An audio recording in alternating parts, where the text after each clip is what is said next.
Você vai ver a cobertura completa do mega evento Brasileiros do ano 2017, que premiou quem fez a diferença.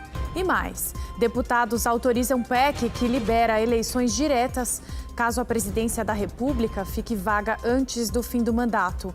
E uma pesquisa revela que o Brasil é o segundo país com menos noção da própria realidade. O RB Notícias começa agora.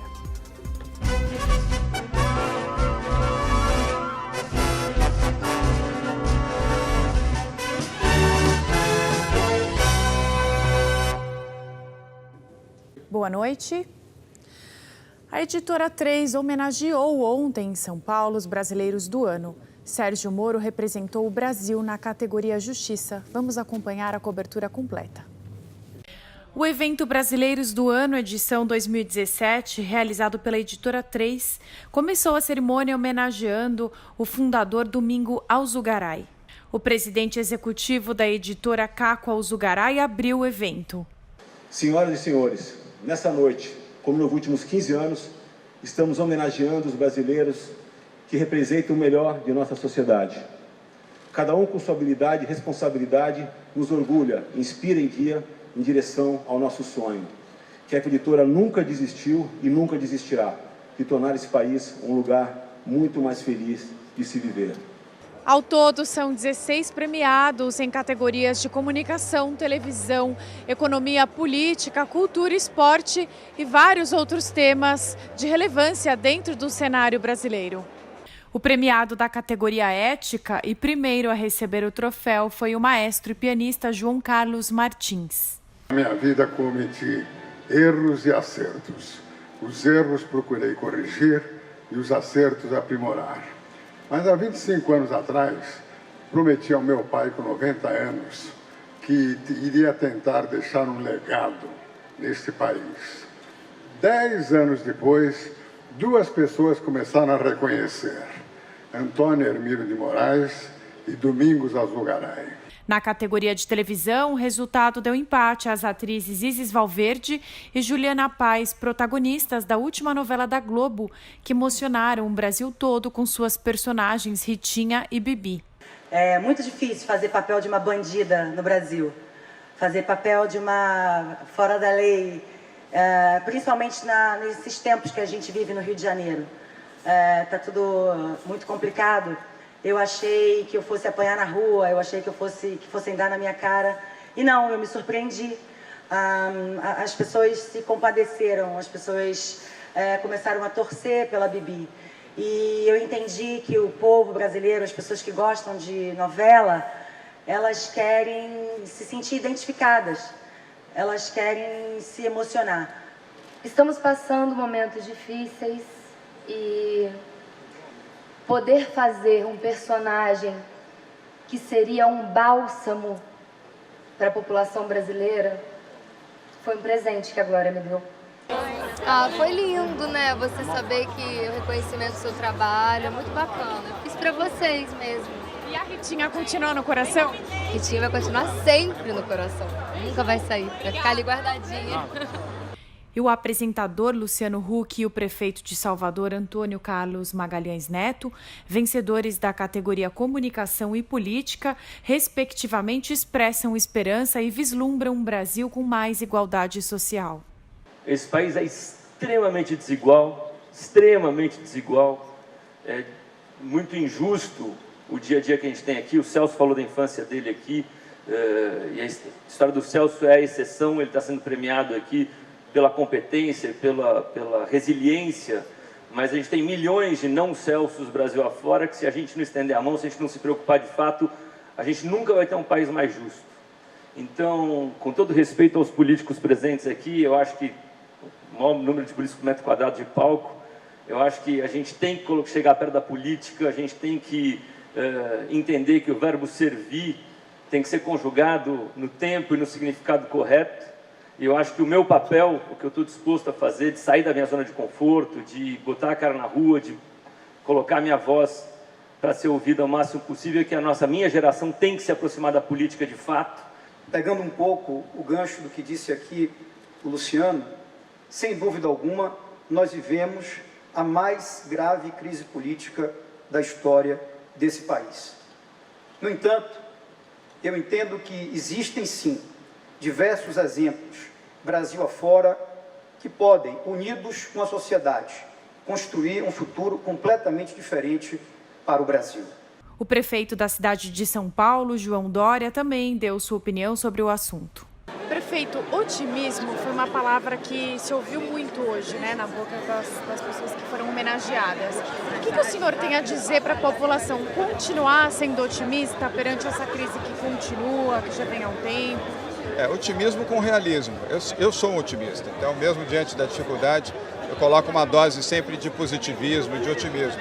O preço é igual, é melhor porque você tem mais ânimo e mais disposição para fazer o enfrentamento. Seja realista, não perca os pés na realidade, mas a dose de otimismo ajuda você a superar e a encontrar o horizonte e ter esperança. O que você achou hoje da premiação?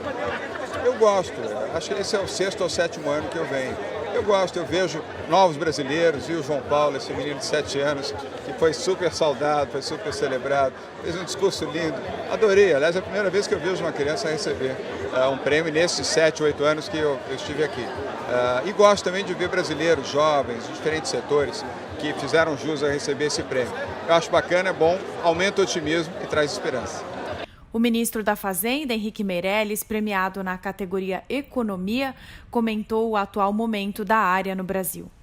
A economia brasileira, de fato, está passando por uma profunda transformação que atinge a vida de todos. Todos os indicadores mostram exatamente esse progresso. Nós tivemos, como foi mencionado pelo Caco, uma recessão ao redor de 8% de contração do produto. E o presidente da República, Michel Temer, que também estava presente, aproveitou para discutir sobre a reforma da Previdência, que deve ser votada pelo Legislativo entre essa semana e a seguinte. O que a reforma da Previdência faz é proteger os pobres, que na verdade pagam pelos que ganham muito no serviço público. A ideia da igualdade, que tantas vezes foi aqui apregoada, é a força motriz da reforma da Previdência. Por fim, o premiado com o título de Brasileiro do Ano foi o juiz federal Sérgio Moro. Por suas ações contra a corrupção no país, o magistrado aproveitou para comentar sobre o fim do foro privilegiado. Esse prêmio carrega uma certa injustiça porque esse trabalho mais recente contra a corrupção não é um trabalho individual, não é um mérito meu, é um mérito institucional. Não só do Poder Judiciário, mas igualmente do Ministério Público e da Polícia, notadamente da Polícia Federal, e também de órgãos auxiliares que vêm prestando um magnífico trabalho, como a Receita Federal. Seria relevante ou a eliminação completa ou a redução significativa do foro privilegiado. Se for o caso, a manutenção desse foro para os presidentes dos poderes, mas não se justifica que nós tenhamos, segundo até algumas estimativas, dezenas de milhares de autoridades públicas com foro privilegiado. Eu falo isso com bastante conforto. Eu, como juiz, também sou detentor desse foro privilegiado e eu não vejo nenhum problema em que ele seja retirado dos juízes. Não quero esse privilégio para mim. Se nós falharmos em dar tudo o que temos para expulsar a corrupção, nós não poderemos escapar de nossa parcela de responsabilidade pela culpa. Boa noite, Ney. Você concorda com os escolhidos nessa premiação? Bem, boa noite, Camila, boa noite a todos. Camila, há 2.500 anos, 500 anos antes da vinda de nosso Senhor Jesus Cristo à Terra, os gregos desenvolveram uma grande civilização. E na Grécia antiga, Camila, as pessoas que fizessem alguma coisa excelente, de excelência, não perfeccionista. Perfeccionista é a pessoa que faz tudo direitinho, coisa e tal, e para ali. Excelência é a pessoa que supera as suas próprias limitações e vai em frente. Naquele tempo, Camila, os premiados recebiam uma coroa de louros. De louros. Era organizado e colocava. Tanto é verdade que até hoje usa-se a expressão fulano de tal recebeu uma coroa de louros. E vem aí. Hoje nós temos premiação de pessoas, premiação de empresas, premiação de nações, premiações de equipes esportivas. Hoje você tem e premiações, inclusive, Camila, que envolve dinheiro. O prêmio Nobel é 650 mil euros. Quer dizer, dá quanto? 4 vezes 6, 24, dá quase 3 milhões de reais que recebe o ganhador do prêmio Nobel. Essa festa, vocês viram aí, começa com a imagem do Domingos Alçugaray, que Deus tenha na eternidade, que foi o fundador, Camila, da editora 3. E o Caco Alçugaray, que nós vimos aí falando e entregando prêmios, é filho do Domingos e é hoje o presidente do grupo editorial de publica semanalmente uma revista semanal de muito prestígio, conhecida como a revista Isto É. Tem outras publicações do grupo, mas essa é a publicação. E para mostrar a importância da premiação, respondendo a sua pergunta, Camila, você vê as pessoas que estavam presentes lá. Você vê. O presidente da República foi lá. E não foi lá. E num momento complicado, cheio de problemas, e não foi lá para receber prêmio. E foi lá para entregar prêmios. Né? O ministro Moreira Franco estava lá entregando prêmios. Aí você teve figuras notáveis, teve até o caso de uma criança, que também é uma surpresa nesse tipo de premiação. Em todo momento da vida, Camila, é preciso que haja um pouco de poesia, um pouco de esperança, um pouco de reconhecimento, um pouco de aplauso, porque a vida continua. Os momentos difíceis, o momento de guerra, quem esteve na Primeira Guerra achava que não ia terminar e terminou. Quem estava na Segunda Guerra Mundial achava que aquilo não ia terminar, era um inferno, e terminou. Não há nada no mundo que não tenha começo, meio e fim. Tudo no mundo, Camila, tem começo, meio e fim. E a vida vai passando. Nós vamos ficando e Deus, na sua infinita misericórdia, vai fazendo com que o tempo vá escorrendo. Então, receber uma premiação não é nenhum ato... porque o cara que recebeu o prêmio, um momento difícil desse, 12 milhões de desempregados e não sei o quê, não tem nada a ver. Desempregado vai sempre existir, aqui e no mundo inteiro. Isso faz parte da burrada e da burrice do ser humano. Agora, momentos de criatividade, de reconhecimento, de homenagem, de premiação, esses têm que permanecer. Camila? Muito bem colocado, Ney. E veja no próximo bloco, deputados aprovam PEC que autoriza eleições diretas caso a presidência da República fique vaga. E segundo uma pesquisa, brasileiros têm noção equivocada da realidade. Voltamos daqui a pouco.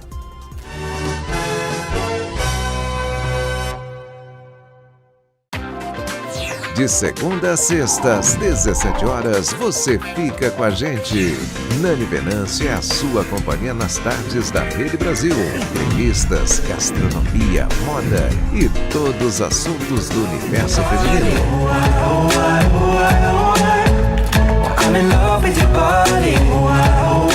De segunda a sexta, sua tarde é show. Rede Brasil, 10 anos ligada em você. O mundo está em constante movimento. A gente trabalha para um futuro cada vez melhor. De segunda a sexta, Ney Gonçalves Dias e Camila Smith deixam você bem informado. Eu não posso ter um único ministro para cuidar de 100 processos. O que é notícia hoje, amanhã entra para a história. RB Notícias, hoje às 7 da noite. Rede Brasil, 10 anos ligada em você.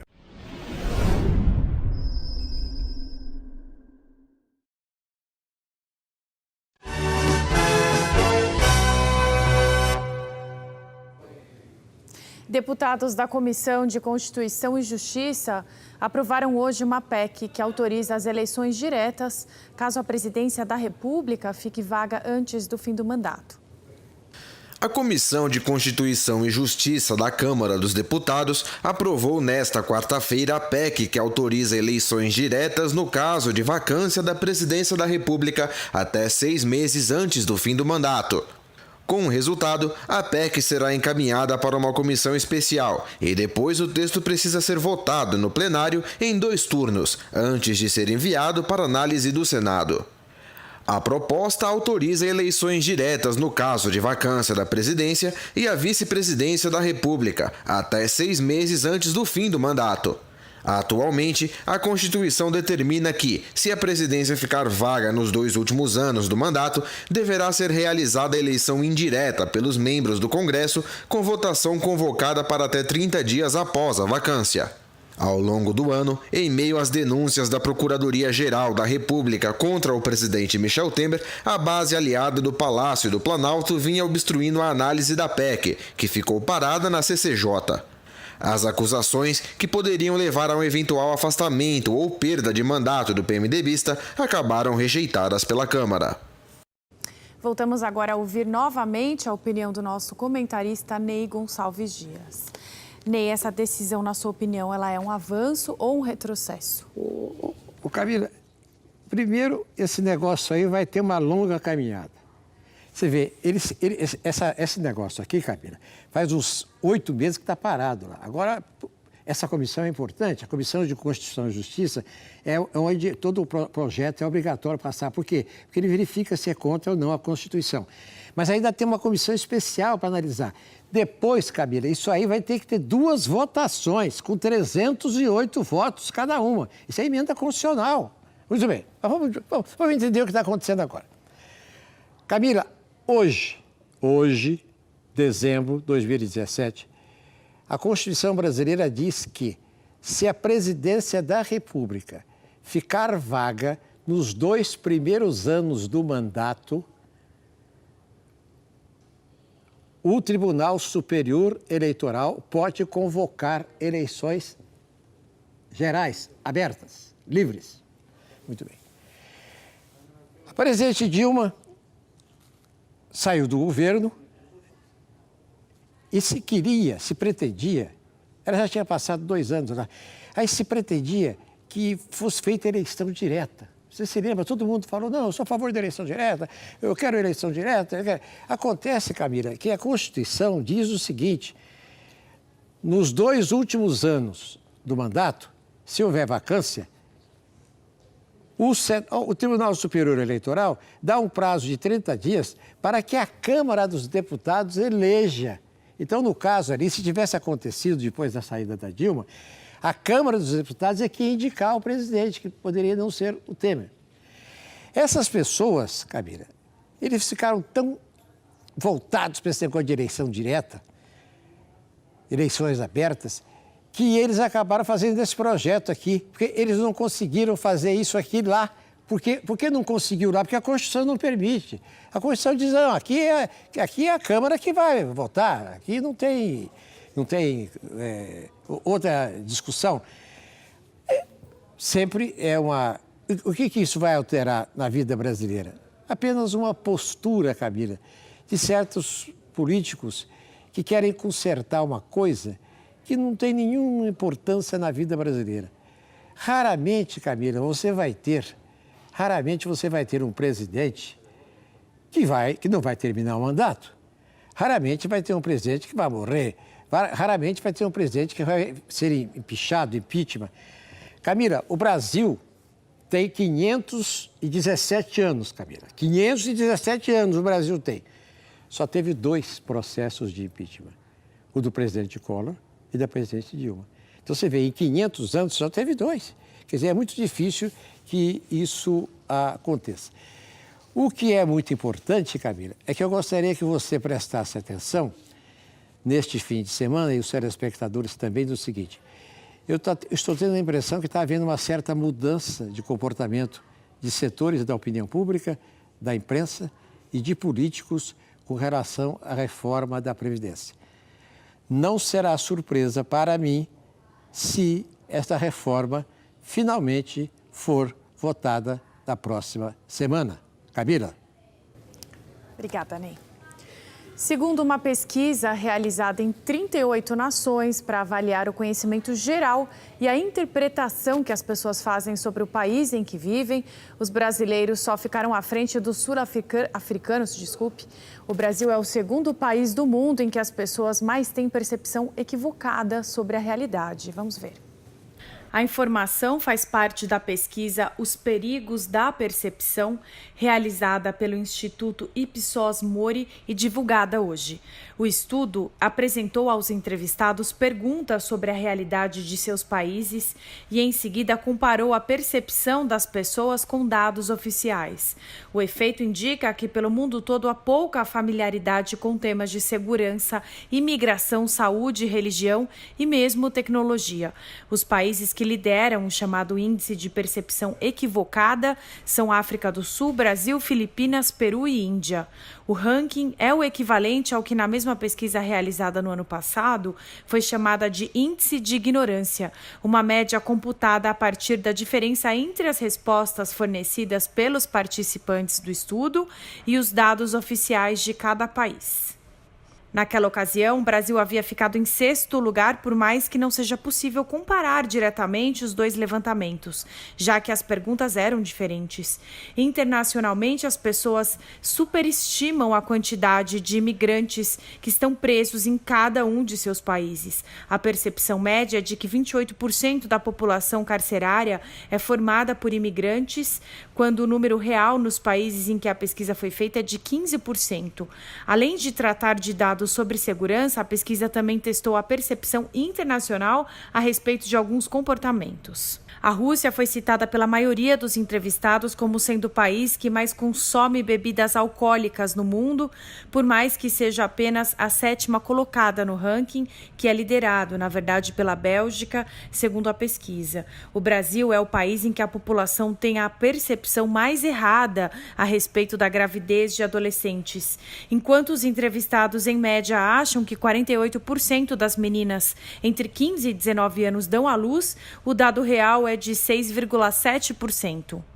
Por outro lado, o Brasil é um dos países em que menos se acredita que vacinas causem autismo. Apenas 10% dos entrevistados disseram concordar com essa relação. Para a classificação, foram ouvidas mais de 29 mil pessoas entre setembro e outubro. Os países que têm uma percepção mais próxima da realidade, segundo a pesquisa, são Suécia, Noruega, Dinamarca, Espanha e Montenegro. A seguir, a segunda parcela do 13º salário deve ajudar no processo de movimentação da economia agora para o final do ano. O RB Notícias volta daqui a pouco.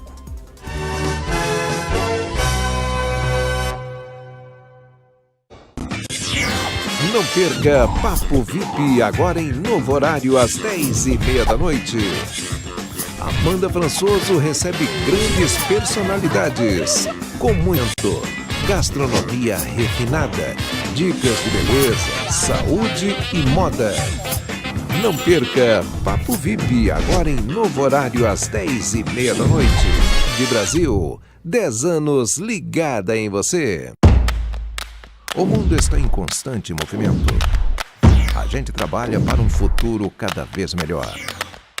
De segunda a sexta, Ney Gonçalves Dias e Camila Smith deixam você bem informado. Eu não posso ter um único ministro para cuidar de 100 processos. O que é notícia hoje, amanhã entra para a história. RB Notícias, hoje às 7 da noite. Rede Brasil, 10 anos ligada em você.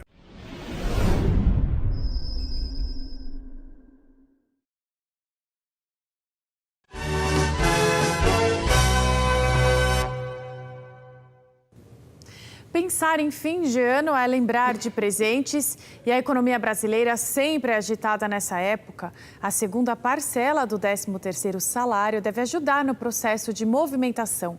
Nosso repórter do Paraná, Jonas Silva, preparou uma reportagem sobre o tema. De olho na segunda parcela do 13º salário, tem muita gente aguardando ansiosa esse recurso extra que entra mais na conta e já fazem planos para a chegada desse dinheiro extra. colocando em conta poupança e guardando agora, né? Então, essa é a nossa expectativa, né? Guardar, segurar um pouquinho do dinheiro e tal, né? Melhor empreender mesmo, né? Fazer uma reserva, né? Na verdade, pelo menos eu quero fazer isso com o meu, né? Agora tem bastante gente que quer aproveitar, gastar, comprar o que está precisando na casa, né? Essa que é a vantagem, né? Essa programação é no dia a dia, você tem que ver o que você necessita, o que você precisa, né?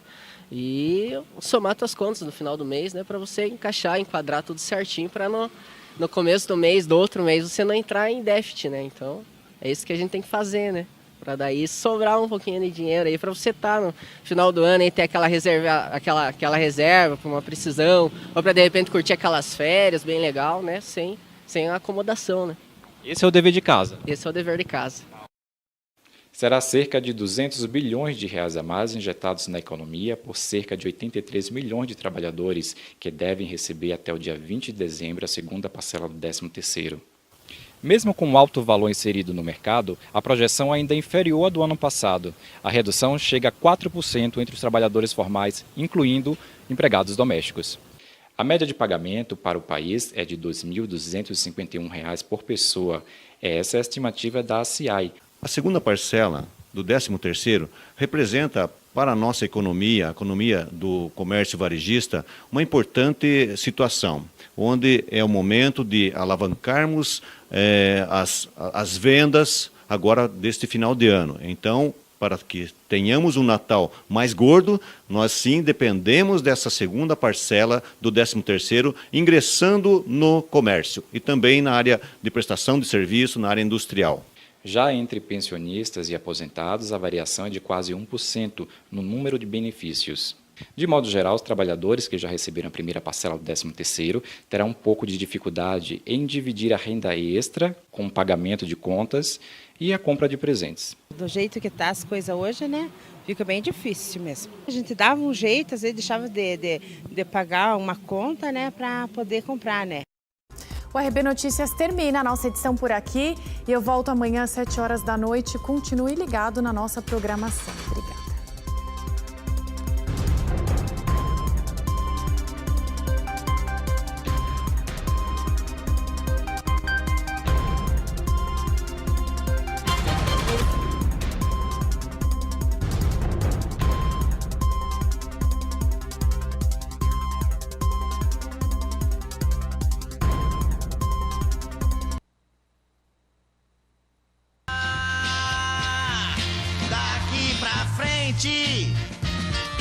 Tudo vai ser diferente. Você tem que